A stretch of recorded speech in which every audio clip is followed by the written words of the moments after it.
Hola, bienvenidos a este video sobre las teorías del origen y la justificación del Estado. Seguimos con la línea de la materia Derecho Político, Teoría del Estado o Política y Derecho. Y en esta oportunidad vamos a desarrollar estas teorías de origen y justificación que nos hablan de cómo surge el Estado y la pregunta de si debe existir o no.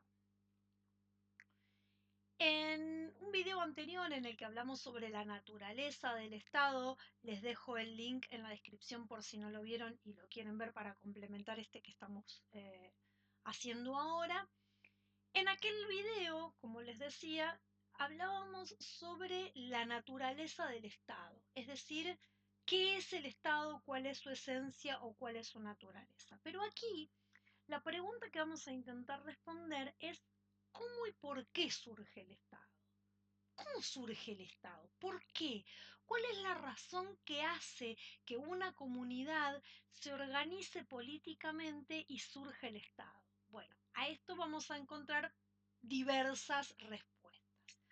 Pero eso solamente nos hablaría sobre el origen del Estado. Entonces, la segunda parte de nuestra pregunta es, dado que el Estado existe, ¿debe ser que exista? ¿Está bien que exista? ¿Es bueno? ¿Es malo? ¿Estaríamos mejor o peor si el Estado no existiera?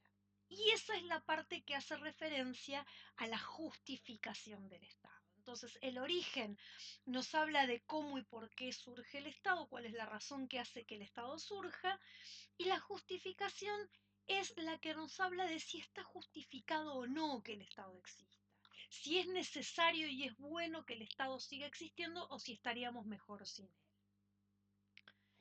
Estas son las preguntas, ¿sí? Entonces, las respuestas que se han dado a estas preguntas a lo largo de los siglos han sido muchísimas.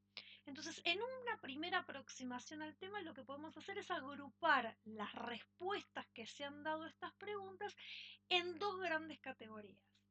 Las teorías afirmativas, que son aquellas que, independientemente de cuál sea el origen que creen que el Estado ha tenido, entienden que el Estado debe existir y por lo tanto se las llama afirmativas, ¿sí? Es decir, son aquellas que sostienen la justificación de que el Estado sigue existiendo. Y por otro lado tenemos las negatorias, que son aquellas que, si bien el Estado existe, entienden que sería mejor que no existiera, ¿sí? Entonces, como es habitual, vamos a desarrollar en primer lugar las afirmativas, que son, como ven, varias, muchas. Vamos a ir desarrollando cada categoría de las teorías afirmativas por separado y luego vamos a ver las negatorias. Vamos a comenzar entonces con las religiosas. Las teorías religiosas son aquellas que explican tanto el origen del Estado como su justificación en razones de índole religiosa. Pueden ser cristianas o no. Vamos a ver que tenemos de todo un poco. Entonces, dentro de las primeras tenemos las teorías paganas, que por supuesto no son cristianas, son las más antiguas y son aquellas que explican tanto el origen como la justificación del Estado en el origen divino o semidivino del gobernante, ¿sí? Por eso aparece ahí un faraón. Sabemos que los egipcios creían que su faraón era de origen divino, es decir, era un dios en sí mismo o descendía de los dioses, pero los egipcios no eran los únicos que creían en el origen divino de su gobernante. También había otras civilizaciones que tenían creencias similares. Entonces, el origen y la justificación de que el Estado exista es este, que el gobernante tiene origen divino, o es un dios en sí mismo o desciende de los dioses y por eso hay que obedecerlo. ¿Cómo no vamos a obedecer a un gobernante que es un dios o que es el hijo de un dios o que desciende de los dioses? Claramente sería incuestionable la autoridad de un líder de origen divino y esa sería la justificación y el motivo por el cual aparece el Estado y por el cual debe seguir existiendo. La teoría del derecho divino de los reyes es ya sí una teoría cristiana que aparece en la Edad Media y se prolonga en parte en la Edad Moderna, y en la que, como toda teoría cristiana, todo lo que existe proviene de Dios. ¿Sí? Vieron que para las teorías cristianas todo viene de Dios. Dios es la fuente y el origen de todo lo que existe, como creador, ¿no? Y entonces dentro de todas estas cosas que se originan y provienen de Dios está el poder político. El poder político existe porque proviene de Dios. Dios es la fuente de todo poder, no solo del poder político. Pero acá estamos hablando del Estado. Entonces el poder político proviene de Dios. Y particularmente este tipo de teorías lo que nos dice es que Dios, que es la fuente de todo el poder, incluido el poder político, lo que hace es elegir, seleccionar a personas determinadas para que sean los reyes y que sean los que detenten ese poder político que Dios mismo les va a delegar. Eh, entonces acá tenemos un origen del poder que proviene de Dios, pero además Dios elige a la persona a la cual le va a delegar ese poder y que por lo tanto va a ser como un designado por Dios. Este tipo de teorías lo que de alguna manera justifican más que el Estado es el poder. O sea, ¿por qué hay que obedecer al rey? ¿Por qué hay que obedecer al gobernante? Porque si realmente esta teoría fuese cierta y el poder proviniera de Dios y Dios elige a la persona Juan, Pedro o Esteban que va a ser el rey, que va a ejercer ese poder que Dios le va a dar, ¿con qué autoridad nosotros, simples mortales, nos atreveríamos a desobedecer a la persona que Dios ha elegido? Claramente está más que justificado por qué hay que obedecer a estos reyes, pero no explica demasiado del origen del Estado, sí de por qué hay que seguir obedeciendo dentro del Estado, pero no nos habla demasiado del origen. Una curiosidad es, este tipo de teorías son las que originaron que las coronaciones de los reyes las hagan autoridades religiosas. Habrán visto en las películas que muchas veces a los reyes les pone la corona o un obispo o un cardenal o el mismísimo papa, justamente porque ahí se simboliza la entrega del poder político de Dios al rey a través de sus representantes que serían los sacerdotes. Otra teoría que tenemos dentro de las religiosas es la del derecho divino natural, también teoría cristiana, más moderna, en la que más o menos se sigue la línea de que el poder obviamente proviene de Dios como todo, pero en este caso Dios no elige a una persona en particular para encomendarle el ejercicio de ese poder, sino que Él entrega ese poder que proviene de Él al pueblo y es el pueblo el que luego va a decidir qué, qué tipo de forma de gobierno va a adoptar una comunidad en particular, que puede ser una monarquía constitucional o puede ser una democracia o la forma que cada pueblo elija.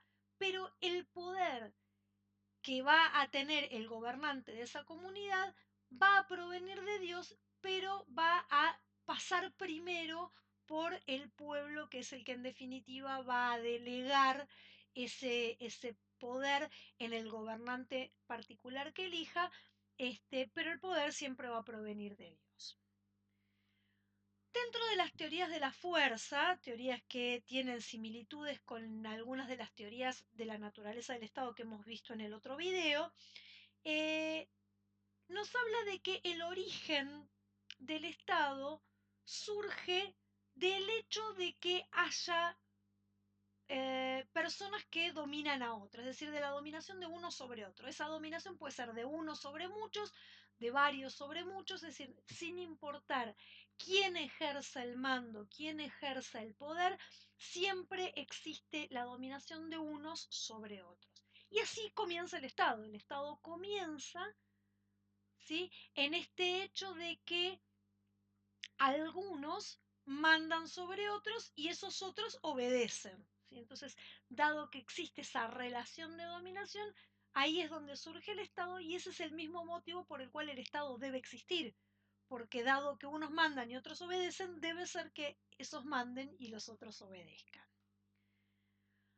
Dentro de las teorías jurídicas, que son varias, lo que tenemos como elemento común es que en este tipo de teorías los autores lo que hacen es tomar una figura del derecho, una figura jurídica, y la utilizan analógicamente para explicar el origen y la justificación del Estado.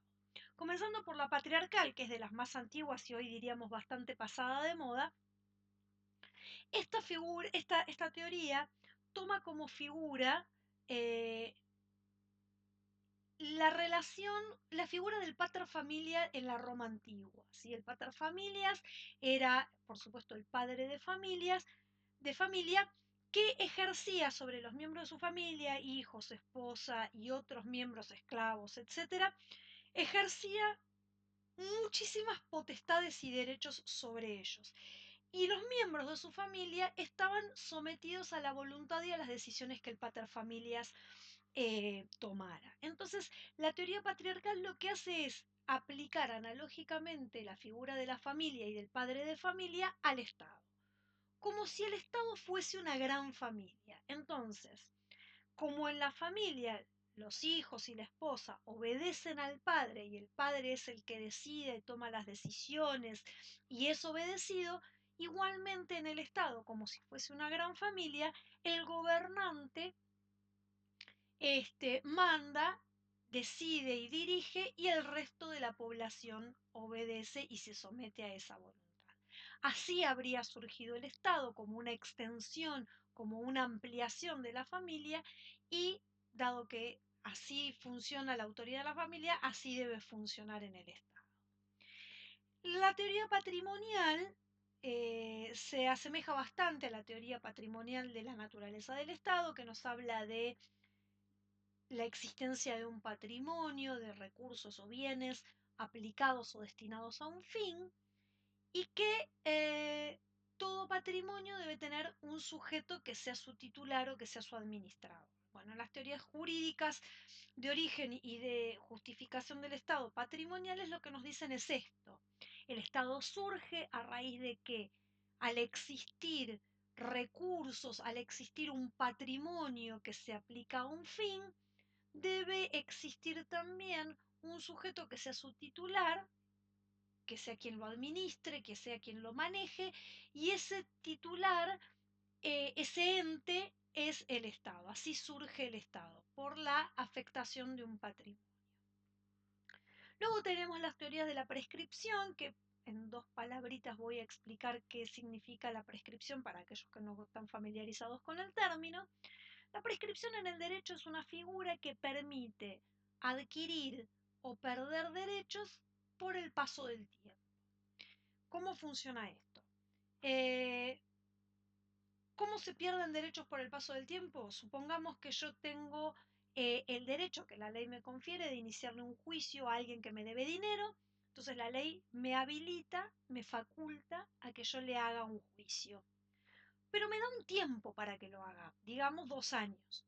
Si en esos 2 años yo no inicio ese juicio, entonces pierdo el derecho de utilizar esa facultad. Por otro lado, también se pueden adquirir derechos por el paso del tiempo. Esto podría ser si yo ocupo un inmueble que no me pertenece, que tiene un propietario, pero que su propietario durante X cantidad de tiempo, que es la que indica la ley, no hace nada para expulsarme y yo vivo en ese inmueble como si yo fuese el propietario y me comporto como tal, aún sabiendo que no es mío, transcurrido ese tiempo, me permite adquirir el derecho de propiedad sobre ese inmueble y que el propietario que no hizo nada por conservarlo durante todo ese tiempo lo pierda. En este caso, la prescripción se refiere a el ejercicio del poder.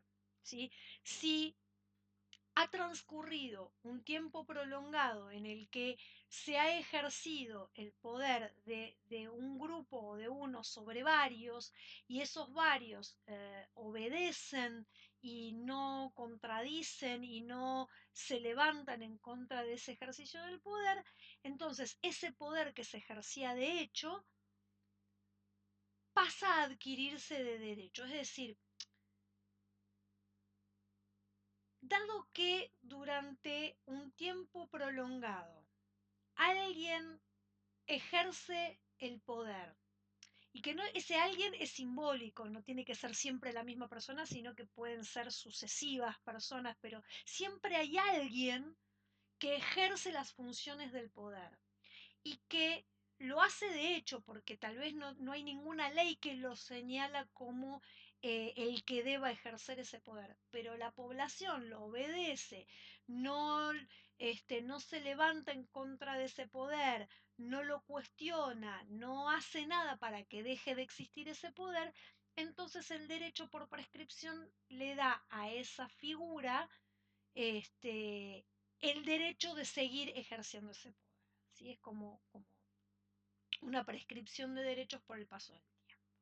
Luego tenemos las teorías contractualistas, que son las más conocidas dentro de las teorías jurídicas, y acá tenemos a varios autores, diferentes, los hemos tratado en algún otro video también.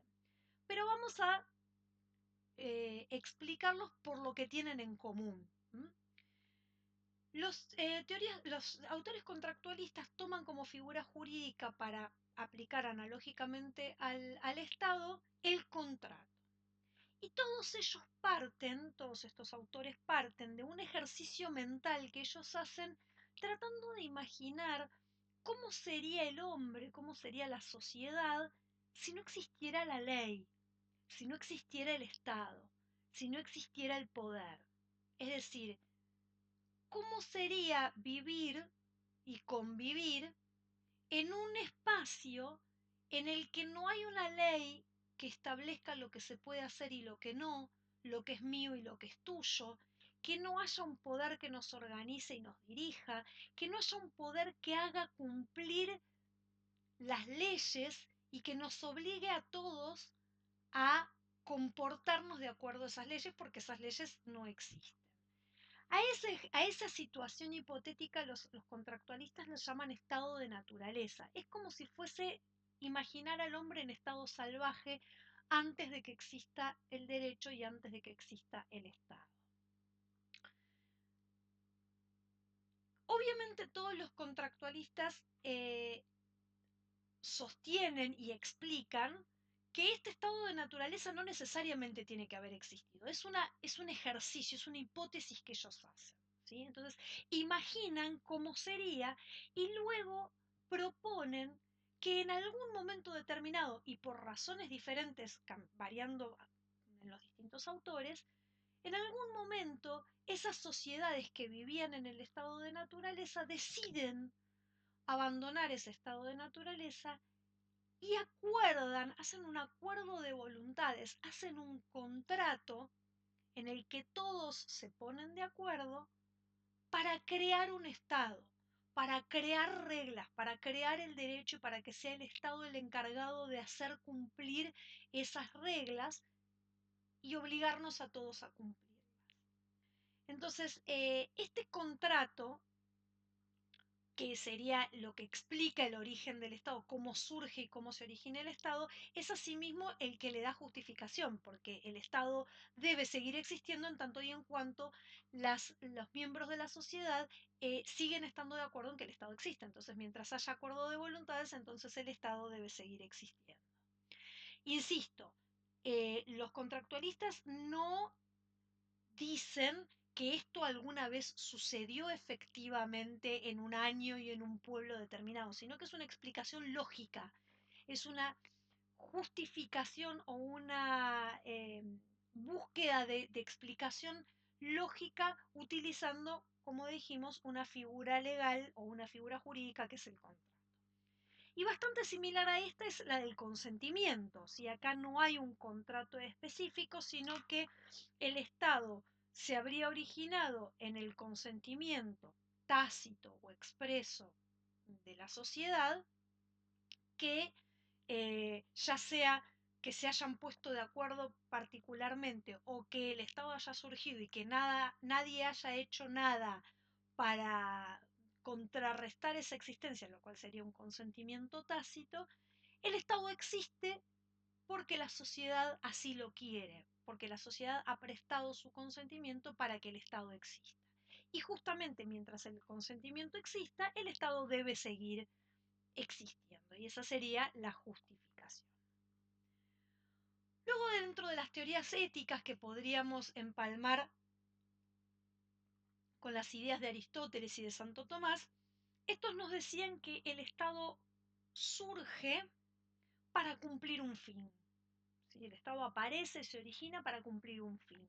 Ese fin es el bien común, es la satisfacción de las necesidades de todos, es el complementar todo lo que individualmente los hombres no pueden lograr. Entonces el Estado surge para cumplir ese fin. Ese sería el origen. Y dado que ese fin es virtuoso, es bueno, es necesario, entonces es importante que siga existiendo. ¿Sí? Entonces, como el Estado se origina para cumplir un fin y ese fin es bueno, es importante que el Estado siga existiendo para que siga cumpliendo entonces con ese fin. Dentro de las teorías psicológicas, el Estado aparecería, surgiría relacionado con los impulsos sociales, los impulsos psicológicos del hombre. ¿Sí? O sea, ellos entienden que el impulso social es un impulso psicológico, es algo natural, ¿sí? Así como las abejas, como las hormigas o como todos los animales que se asocian. Nosotros también tenemos ese impulso psicológico de asociarnos y de organizarnos, y esa sería la razón por la cual aparece el Estado. Y dado que ese impulso es natural y lo seguimos teniendo, entonces el Estado sigue existiendo y debe seguir existiendo porque está en nuestra naturaleza. Y por último tenemos estas teorías que no explican el origen del Estado, no nos explican cómo se originó el Estado, sino que parten de la observación de la realidad de que el Estado existe y que siempre ha existido, y dado que siempre existió, entonces debe ser que sigue existiendo. No nos explica cómo surge, que podría ser cualquiera de las explicaciones que dimos hasta ahora, sino que nos dice que si algo como el Estado existió desde siempre, entonces tiene que seguir existiendo. Como una montaña que existe desde siempre, bueno, es porque tiene que estar ahí, porque la montaña debe estar ahí, debe seguir existiendo. Bueno, es una explicación medio liviana y superficial.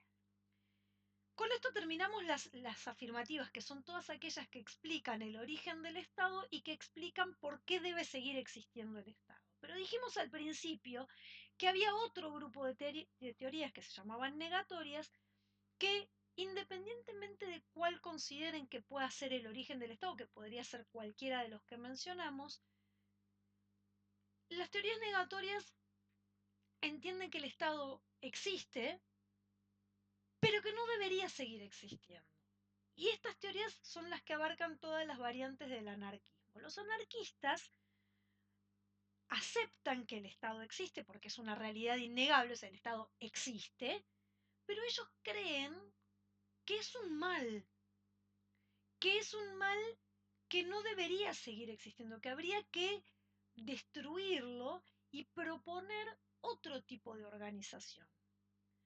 ¿Qué es lo que los pone tan enojados a los anarquistas? Ellos entienden que este tipo de organización, que es el Estado, donde hay un grupo, una persona o un grupo de personas que ejercen el monopolio del uso de la fuerza y que ese uso de la fuerza lo utilizan para oprimir al resto y obligarlos a cumplir con cosas que tal vez no quieren y a limitar su libertad, no es una forma de organización sana. Ellos proponen otras formas de organización que entienden que son más saludables, más amistosas, más solidarias, más pacíficas, donde no es necesario que haya un ente que monopolice el ejercicio de la fuerza y que con esa fuerza oprima a los demás y los obligue a cumplir con cosas que no quieren o que les limite su libertad. Así que eso es todo, espero que les haya sido útil y nos encontramos en el próximo video.